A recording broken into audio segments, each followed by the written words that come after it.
오늘 우리가 함께 상고할 말씀의 제목은 사람을 살리고 세우는 교회입니다.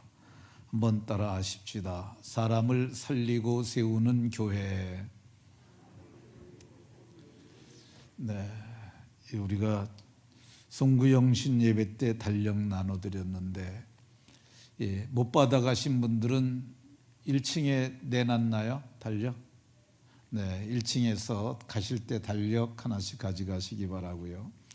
달력 하단부에 보면은 교회 표호하고 사람을 살리고 세우는 교회 이렇게 나와 있습니다. 옆에 있는 분들과 눈으로 인사하면서 이렇게 서로에게 복을 빌어줍니다. 사람을 살리고 세우는 좋은 분이 되십시오.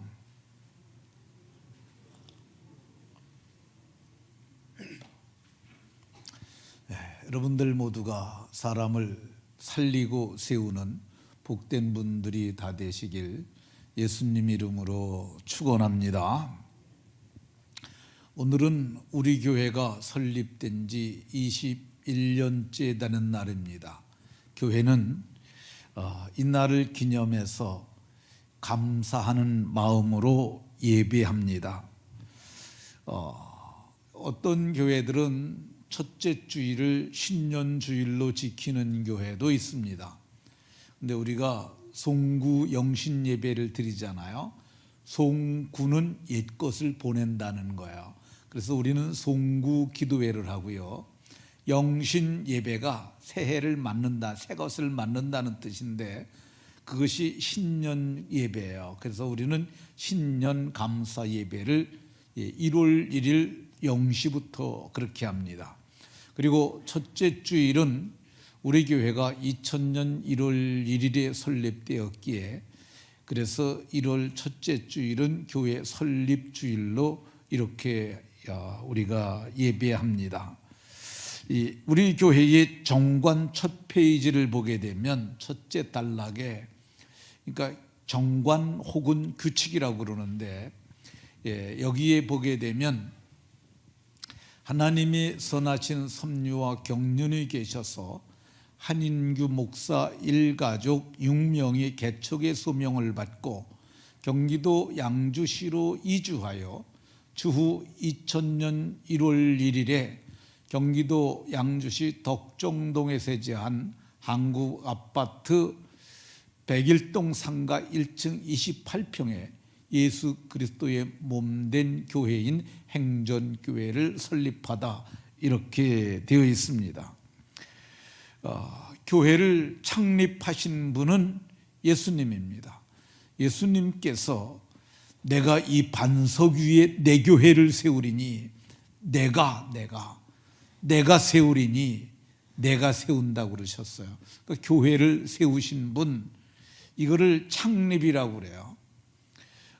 그리고 교회를 설립하는 것은 구원받은 사람들이 예수 그리스도의 몸된 교회로 모여서 16명이 되게 되면 16명 정도가 모이면 노회가 교회 설립 허가를 해줍니다. 그래서 행전교회는 한인규 목사와 성도들이 함께 이 교회를 세웠습니다. 처음 예배를 우리가 6명이서 시작을 한 것은 저하고 제 아내하고 2명이고요. 애가 4명입니다. 그래서 다른 사람이 온 게 아니고 애가 많아가지고 애까지 해서 6명 그렇게 해서 예배하게 됐습니다. 그러니까 우리 교회는 이렇게 6명으로부터 시작했습니다. 그러면 교회가 뭘까? 우리 교회라는 얘기를 많이 하잖아요. 교회가 이 건물이 아니라는 건 다 압니다.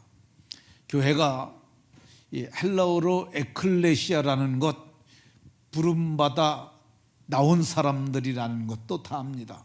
근데 좀 더 구체적으로 요한계시록 5장 9절을 보면 일찍 죽임을 당하신 이 하나님의 어린 양이죠.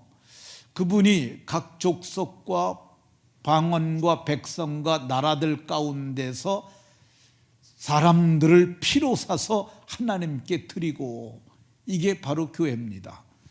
어린 양이 자기 피로 사람들을 사서 이 하나님 앞에 드려진 공동체, 그것이 곧 교회인 줄로 깨달으시기 바랍니다.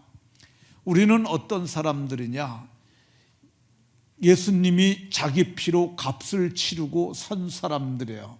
그러니까 여러분들은 구원받았다는 표현, 그것이 내가 구원받았다고 그러는데 사실은 나를 구원하신 거야. 예수님이 나를 대신하여 십자가에서 대속하심으로 우리가 속량을 받아 생명을 얻었어요. 그러니까 이게 나를 대신하여 값을 치르셨기 때문에, 그래서 내가 내 것이 아니에요. 성경은 값으로 사신 바 되었으니 너희가 사람들의 종이 되지 말라고 이렇게 말하고 있습니다. 하나님이 우리를 값으로 샀어요. 그러니까 우리가 우리 몸으로 하나님께 영광을 돌리라고 이 사도는 그렇게 말씀합니다. 그러니까 우리 몸으로 영광을 돌리라고 그랬는데, 이 6장 20절에 보면 너희 몸으로 영광 돌리라고 그랬는데, 이 몸으로 영광 돌리는 가장 존귀한 일 중에 하나가 이렇게 예배하는 거죠. 그러니까 이 몸으로 영광 돌리기 위해서 우리 몸이 와야 되는 거잖아요. 이 몸이 죽을 몸이고 멸할 몸이지만 이게 예수의 대속을 통해서 영광의 몸을 입을 것이기 때문에 이 몸을 가지고 교회로 모여서 하나님 앞에 예배함으로 영광 돌리고 봉사함으로 영광 돌리고 하나님을 기쁘시게 하는데 영광 돌리는 그런 성도들이 구원받은 합당한 성도들인 줄로 깨달으시기 바랍니다. 그러면 하나님이 자기 피로 사신 교회에 속한 성도들, 그 성도가 속한 교회는 뭘 하게 되겠습니까? 이 교회가 가장 중요시 여겨야 될 일이 있는데, 그 예수님께서 대속하심으로 속죄의 바다를 만들어 놓으셨어요. 제가 전에 우물이라고 그랬는데 우물은 너무 적은 편인 것 같아요. 속죄의 바다를 만들어 놓으셨어요. 그래서 누구든지 믿기만 하면 저들이 살아날 수 있으니까, 이 금년도에 우리 교회는 사람을 살리고 세우는 교회라는 표어로 정했는데, 교회는 사람을 살리는 일을 해야 합니다. 사람을 살려야 된다, 이 전제 뒤에는 죽었으니까 살리는 거죠. 그죠? 죽었다는 전제가 들어있어요. 성경은 허물과 죄로 죽었던, 성경이 이렇게 얘기를 해요. 과거에 우리 지금 살아난 우리들도 과거에는 허물과 죄로 죽었던 존재라고 얘기를 합니다. 골로새서에도 범죄와 육체의 무할례로 죽었던, 우리가 다 죽었었던 사람들이라고 얘기를 해요. 죽었던 우리가 그럼 어떻게 죽었었습니까? 지금 다 세상 사람들도 살아있는 것 같은데 죽었다고 그러는데, 그럼 언제 어떻게 죽은 것입니까? 근데 성경을 보게 되면 하나님께서 에덴 동산을 창설하십니다. 그리고 에덴 동산에 아담과 하와를 두시고, 너희가 이 동산에 있는 나무의 열매는 먹되 동산 중앙에 있는 이 선악을 알게 하는 나무의 열매는 먹지 말라. 내가 먹는 날에는 반드시 죽으리라고 그러셨어요. 내가 먹는 날에는 반드시 죽으리라고 그랬어요. 하나님의 말씀은 반드시 이루어지고요, 성취력이 있는 것입니다. 근데 그러면 반드시 죽으리라고 그랬는데, 이 말씀을 처음 받은 사람은 아담이죠. 그런데 이 아담의 배필은 아담에게 교육을 받은 것 같아요. 그러니까 아담이 하와를 교육한 거죠. 그런데 이 교육이 잘못됐는지, 배우는 사람이 잘못됐는지, 뱀이 와서 성경을 보게 되면 하나님이 지으신 들짐승 중에 가장 간교한 존재였던 뱀이 마귀가 들어가서 그에게 찾아갔을 때 저가 바른 대답을 하지 못합니다. 뱀이 이렇게 말을 합니다. 하나님이 참으로 너희에게 동산 모든 나무의 열매를 먹지 말라고 하시더냐. 하나님은 그런 말 한 적이 없었어요. 근데 뱀이 비스름하게 유사한 것을 가지고 왔어요. 근데 여자가 그 얘기를 듣고 대답을 하는데, 동산 나무의 열매를 우리가 먹을 수 있으나 동산 중앙에 있는 나무의 열매는 먹지도 말고 만지지도 말라, 이렇게 말했다는 거예요. 그리고 이걸 먹으면 죽을까 하노라.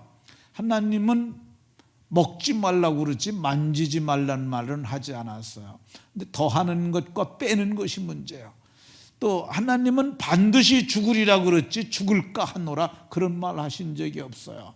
근데 말씀을 잘못 이해했던 하와가 그렇게 말을 하니까 뱀이 그에게 말하길 그걸 먹어도 결코 죽지 아니하리라고 그랬어요. 그거를 먹는 날에는 내가 하나님과 같이 되어서 선악을 분별할 수 있게 될 거라고 말했어요. 그 말을 들었던 하와가 가서 그 나무를 보니 보암직도 하고 예쁘게 생겼다는 말이죠. 먹음직하기도 하고, 그래서 자기도 따먹고 자기와 함께한 남편 아담에게도 주니까 남편도 먹었다고 성경이 그렇게 기록하고 있습니다. 근데 그거 먹고 나서 어떤 일이 일어났느냐면, 그가 여호와의 낯을 피하여 동산 나무 사이에 숨게 됐다고 얘기를 합니다. 근데 따먹어도 안 죽지 않았느냐, 이렇게 말할 수 있어요. 아닙니다. 죽음이 온 거야. 먼저 영적 죽음이 왔고 두 번째 육적 죽음이 왔는데, 죽음이 뭐냐? 죽음이 나눠지는 게 죽음이에요. 그래서 성경을 보게 되면 이 육체에서 혼이 떠나면 야고보는 영혼이 없는 몸이 죽은 것 같이, 영혼이 없으면 죽는 거야. 이 베드로가 말한 말을 듣고 아나니아가 엎드려서 혼이 떠나니까 죽었어요. 6절에 보면 젊은 사람들이 시신을 싸서 메고 나가 장사했다고 얘기를 해요. 이게 영혼이 떠나면, 혼이 떠나면 영혼과 육체가 나눠지면 죽는 거야. 근데 선악을 알게 하는 나무의 열매를 따먹고 나니까, 옛날엔 동산에서 함께 있었는데 그 하나님이 함께 계셔서 그 동산이 기쁨의 동산이었는데 이젠 하나님이 두려워서 숨는, 그래서 하나님과 분리가 일어나므로 육체적 영적인 죽음이 먼저 왔습니다. 두 번째, 육체적으로도 죽었어요. 아담이 130세에 애를 낳고 그리고 살다 930세를 살고 죽었더라, 이렇게 말합니다. 반드시 죽으리라 하신 말씀대로 아담이 영적으로 육적으로 죽었던 것을 볼 수가 있습니다. 그러면 어떻게 죽은 사람을 살릴 수 있을까? 성경은 보면은 너희들이 살아난 자들이라고 해. 먼저 살아난, 허물과 죄로 죽었던 너희를 살리셨다고 얘기를 해요. 하나님이 살리실 수 있는 거야. 골로새서 2장 3절에도 범죄와 육체의 무할례로 죽었던 너희를 하나님이 살리셨다고 이렇게 얘기를 하고 있습니다. 그러면 어떻게 하나님이 살리셨을까? 살리는 방법은 생명이 피에 있음에, 그러니까 생명이 피에 있으니까 이 새 피, 이 죄 없는 피를 저들에게 줌으로 말미암아 저들이 살아날 수가 있었습니다. 근데 사람들 중에는 죄 없는 피를 가진 사람이 없었어요. 모두가 다 허물과 죄로 죽어서 죄로 더러워진 인생들밖에 없었어요.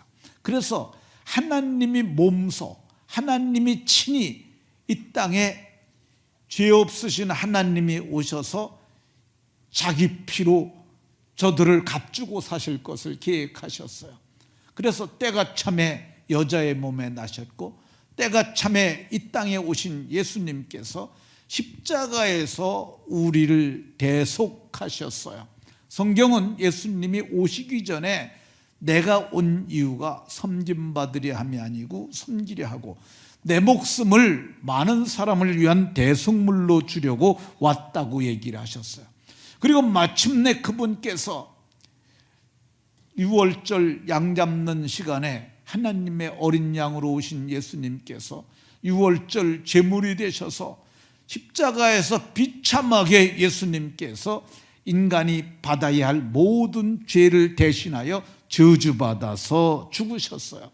성경은 이것을 대속물로 죽으신 그분께서 죽으신 것은 개역 성경에서는 속전으로 죄를 속하는 돈을 내신 것이라고, 속죄의 값으로 자기 몸을 내신 것이라고 그렇게 말하는 것을 볼 수가 있습니다.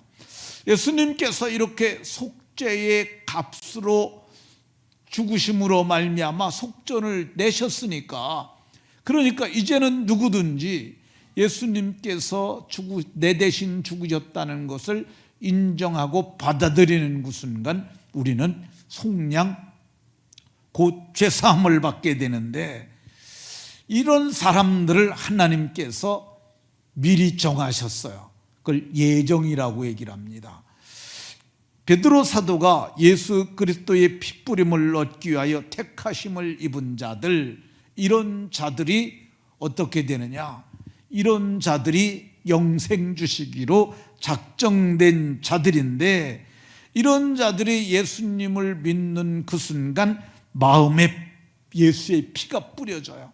그래서 예수의 피가 마음에 뿌려지는 그 순간 먼저 살아나는 게 먼저 영혼이 죽었던 것처럼 영혼이 소생함을 받습니다. 그래서 믿음의 결국 영혼의 구원을 받는다고 그러잖아요. 피가 뿌려질 때 영혼의 구원을 받고, 구원받을 때 첫 번째 나타나는 증상이 있는데, 그게 뭐냐? 악한 양심으로부터 벗어납니다. 자, 우리 학생들에게 좀 어려운가? 학생들이 잘 들으세요.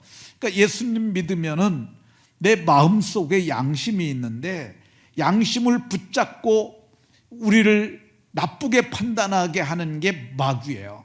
근데 피가 뿌려지는 그 순간 악한 양심으로부터 벗어나게 되었어요. 그래서 악한 양심으로부터 벗어난 사람들은 그 양심이 떠난 곳에 하나님의 씨가 들어와요. 하나님의 씨가 곧 말씀인데, 그래서 종자가 하나님의 종자가 된 거야. 그래서 하나님을 아버지라고 부르는 게 뭐냐? 하나님의 씨가 있으니까. 그래서 우리가 김씨, 이씨 그러잖아요. 그것처럼 우리에게도 씨가 있는데, 그게 뭐냐? 하나님의 씨가 우리 속에 들어와서 우리가 하나님의 자녀로 거듭 태어나게 됐던 것을 볼 수가 있습니다. 예수의 핏부림을 통하여 살아난 사람, 곧 거듭난 사람들은 어떤 사람이 되냐?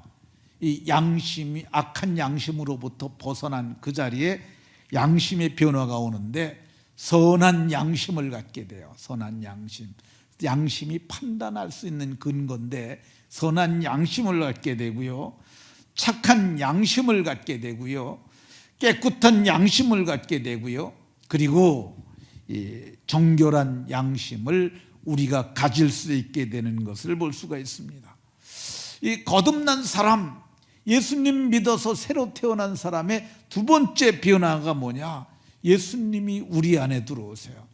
예수님을 영접하는 사람들, 그 사람들에게 그리스도께서 너희 마음에 계시게 되고, 그러게 되면 우리가 하나님의 자녀가 되고, 하나님의 자녀가 되는 그 순간에 하나님은 우리에게 아들의 영을, 그래서 아들의 영을 주셔서 하나님을 아버지라고 부르고, 우리는 하나님의 권속이 가족이라는 뜻이에요. 하나님의 가족으로 맞아주시고, 그래서 하나님의 가족이 된 사람들은 특징 중에 하나가 뭐냐? 예수님 믿으면 그 그때부터 믿는 사람들이 모임에 참석하게 돼 있어요. 오늘 우리가 묵독한 본문 44절에 믿는 사람이 다 함께 있다고 그러잖아요. 우리 예수님 믿는 사람들이 함께 하게 되는 줄로 믿으시기 바랍니다. 자, 우리가 이렇게 예수님 믿음으로 허물과 죄로 죽었던 우리를 하나님이 살려주셔서 우리는 새 생명을 가진 사람이요, 새 마음을 가진 사람이요, 새 나라에 들어갈 사람이요, 새로운 피조물이 되었으니 이거 모르는 사람들에게 알려줘야 되잖아요. 이거를 전도라고 이렇게 얘기를 합니다. 전도는 크게 보면 두 가지 국면이 있어요. 하나는 뭐냐? 적극적으로 나가서 복음을 전하는 그런 전도가 있어요.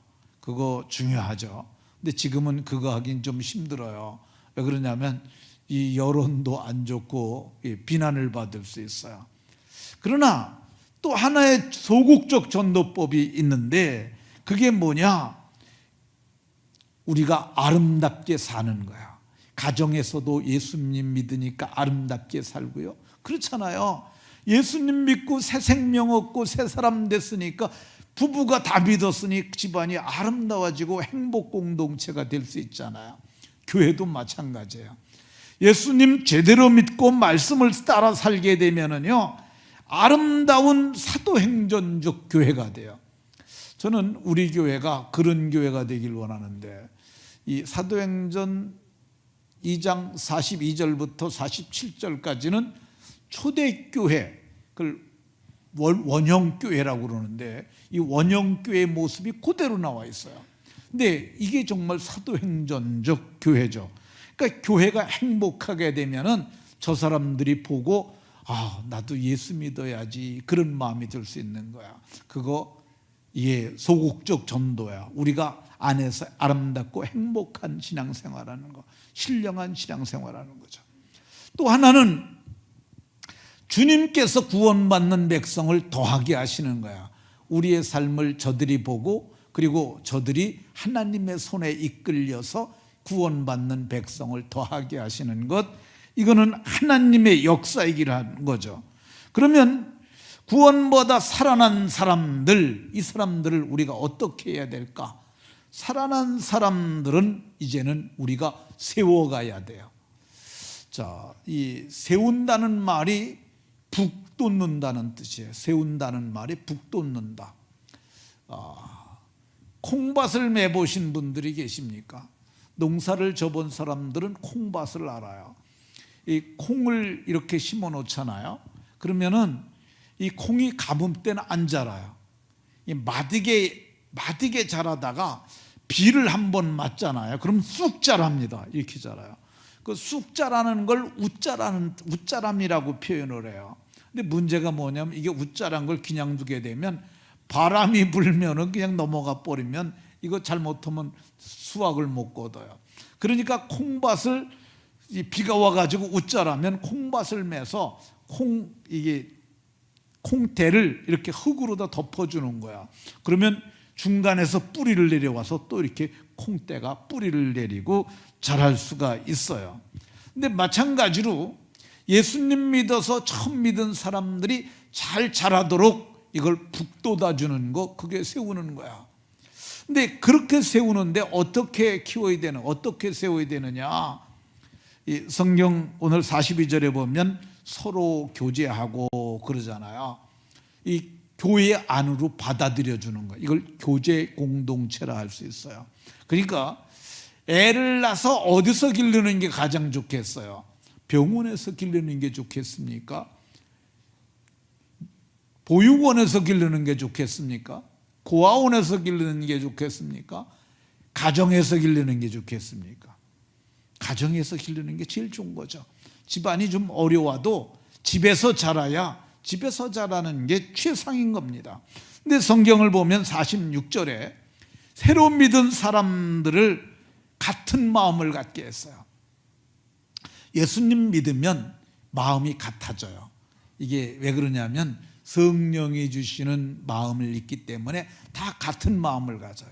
그리고 같은 곳에 모였어요. 성전에 같은 곳에 모이고, 그리고 그들이 같은 떡을 먹었어요. 그리고 같은 음식을 먹었어요.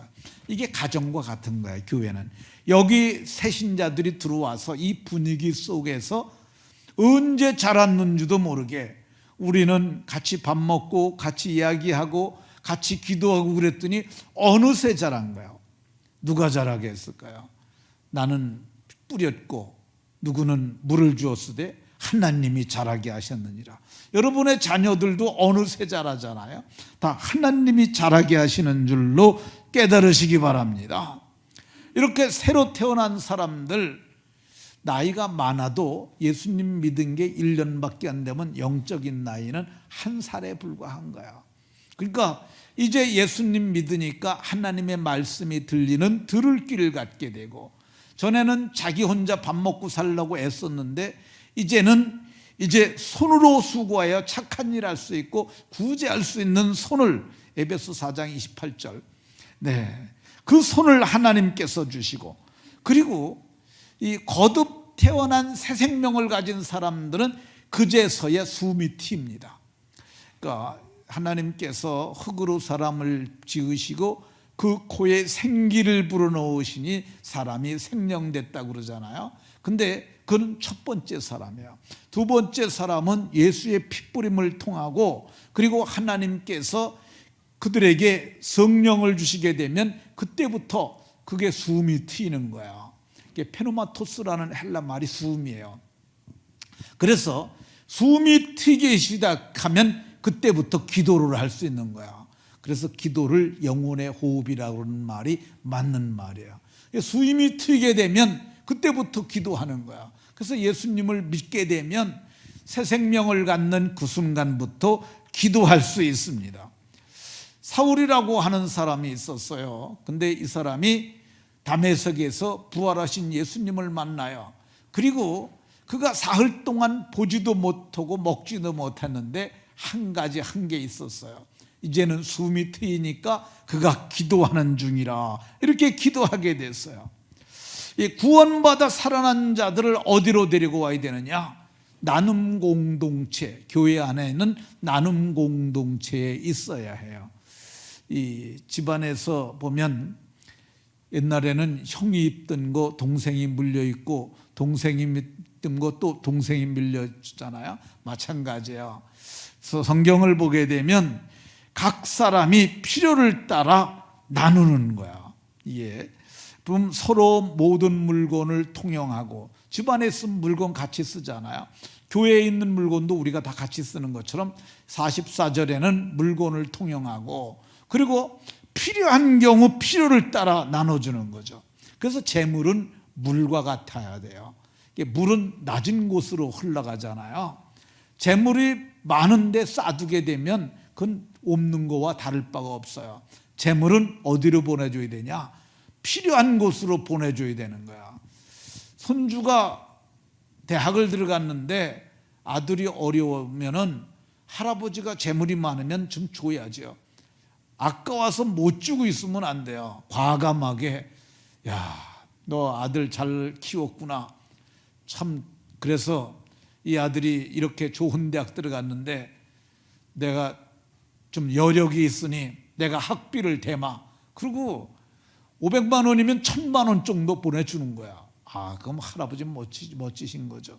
그러니까 재물은 어디로 흘러간다? 필요한 곳으로 보내는 거야. 성경은 이렇게 필요 공동체, 나눔 공동체에 들어와야 된다고 얘기를 합니다. 영혼이 거듭난 사람들은 찬양 공동체, 47절에 보면 하나님을 찬미하며, 지금 찬양 공동체가 지금 쉬고 있습니다. 어쩔 수 없이 이 찬양단도 쉬고 있습니다. 근데 그 대신 우리가 전체가 찬양 공동체로 하나님을 찬양합니다. 이것이 창조 목적의 회복이라 할 수 있어요. 하나님께서 이 백성을 지었는데 그 이유가 뭐냐? 나를 찬송하려 함이라. 창조 공동체 안에 들어와야 되고요. 그리고 이러한 일꾼들을 어떻게 세워야 되느냐? 이것만 갖고는 안 돼요. 집에서 밥만 먹이고 거기서 놀고 같이 이렇게 그것만 가져도 행복하지만은 그것만 가지고는 사람이 안 돼요. 어디 보내죠? 학교 보내잖아요. 마찬가지로 이 사도의 가르침을 저들이 받았던 것처럼 오늘날에는 교회 교육 공동체 안에 들어와서 양육을 받아야 합니다. 그래서 그 사람들이 뭐가 되게 되느냐? 일꾼 삼아야 돼요. 우리 교회에 다음 주에 재직 임명하는데 재직들, 신입 재직들 교육을 시켰어요. 다 못 시키고 기본적인 것만. 그래서 2층에서 띄엄띄엄 앉아가지고 했는데 가장 기본적인 거 몇 가지 했어요. 우리가 구원받았지 않느냐? 구원기념일 주일 지켜야 된다.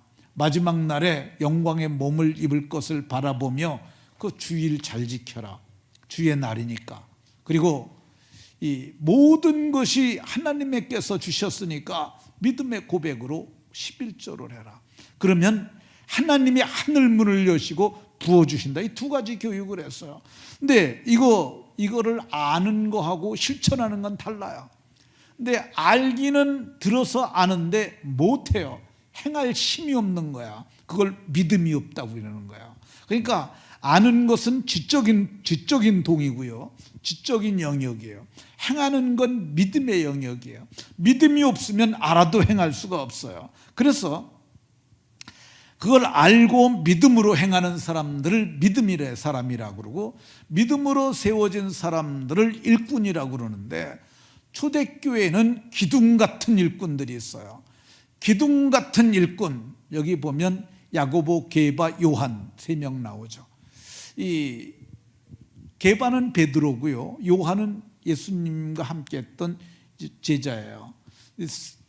첫 번째 제자를 꼽으면 베드로를 꼽고 두 명의 제자를 더하면 야고보와 요한을 꼽아요. 근데 여기 있는 야고보는 그 야고보가 아니에요. 제자 야고보가 아니에요. 제자 야고보는 헤롯에 의해서 첫 번째 순교의 제물로 죽습니다. 그럼 이 야고보는 누구냐? 예수님의 동생 야고보예요. 예수님의 동생들이 예수님 보고 미쳤다고 그랬어요. 귀신 들렸다고 그랬어요. 예수님 잡으러 다녔어요. 그런데 예수님이 부활하신 걸 보고 나서 하나님의 아들 그리스도시구나 이걸 믿고 야고보가 그때부터 믿음으로 살기 시작을 한 거예요. 그래서 서열상으로 보면 야고보, 게바, 요한이에요. 예수님의 동생 야고보가 제일 믿음이 큰 사람이에요. 그래서 예루살렘 공회의 교회 회의를 이끌 때 누가 이끄냐 하면 베드로가 하는 게 아니라 야고보가 했던 것을 성경을 통해서 볼 수가 있습니다. 우리 교회는 이와 같은 일꾼들을 금년에 세우려고 합니다.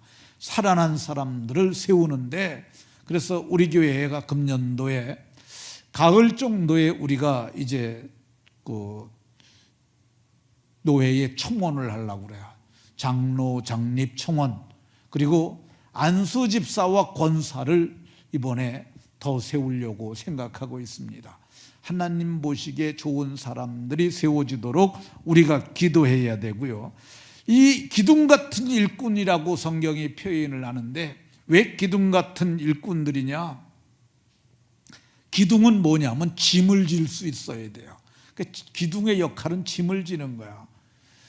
우리 교회에 저 뒤에 보면 3개의 기둥이 있습니다. 가운데도 하나 있고 근데 이 옆에도 쇠기둥이 들어있어요.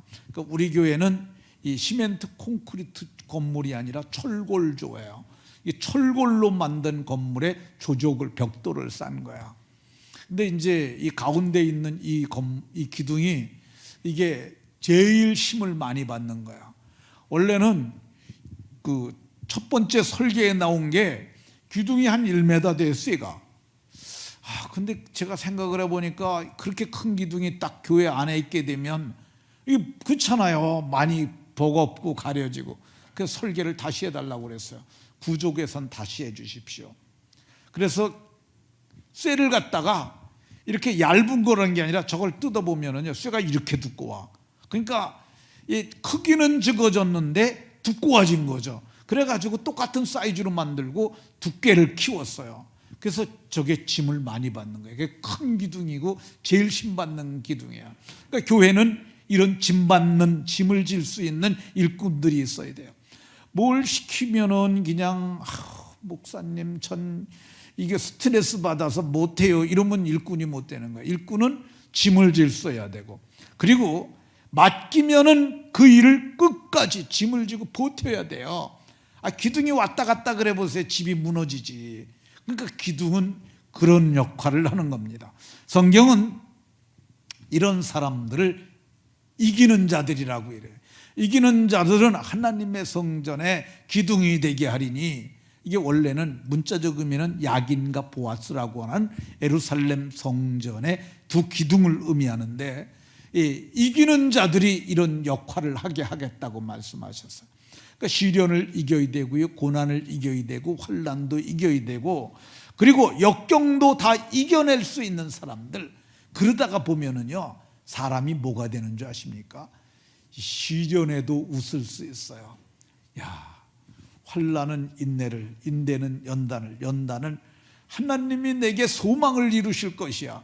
그게 얼마나 대담한 사람이야, 담대한 사람이야. 그러니까 정치인들도 그래요. 이 전에 노무현이라는 전 대통령을 아실 겁니다. 근데 그분이 시련을 좀 겪었어요. 부산시장에 가서 떨어지고 여기저기서 많이 떨어졌어요. 그러면서 단련을 받은 거야. 그러니까 이게 단련을 받아야 일꾼이 되는 거야. 하나님께서 그런 일꾼들을 세워주시는 복이 있기를 예수님 이름으로 축원합니다. 자, 마지막으로 그러면 사람을 살리고 세우는 교회는 어떤 복이 있느냐?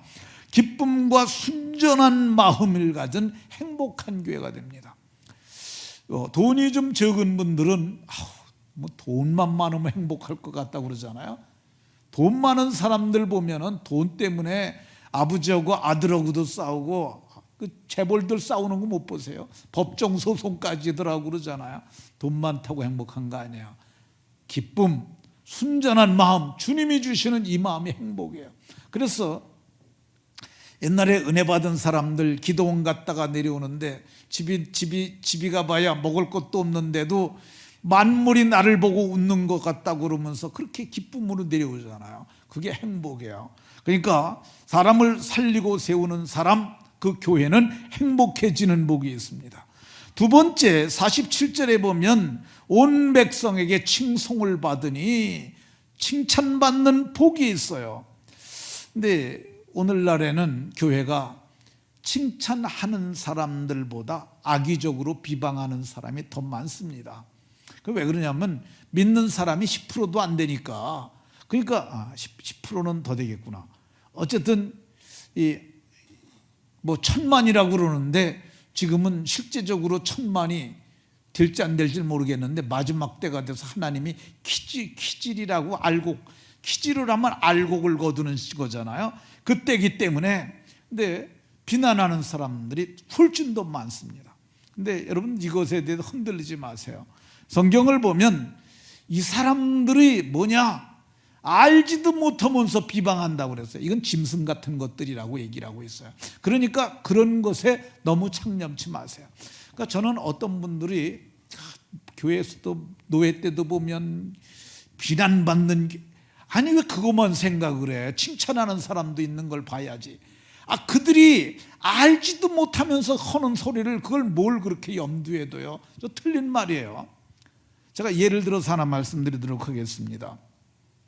요즘 코로나 전국이라 교회발이라는 말을 많이 써요. 교회발.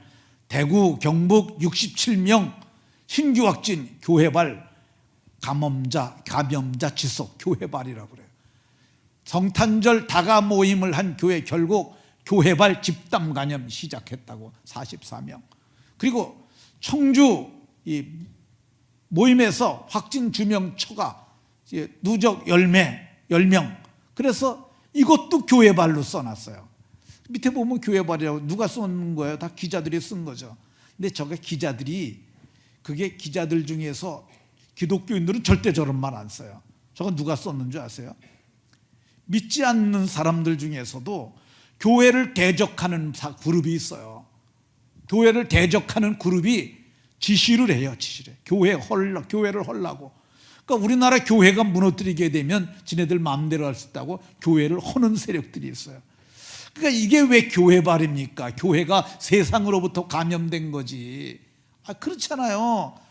교회에서 발이라면 교회가 진원지라는 뜻이에요.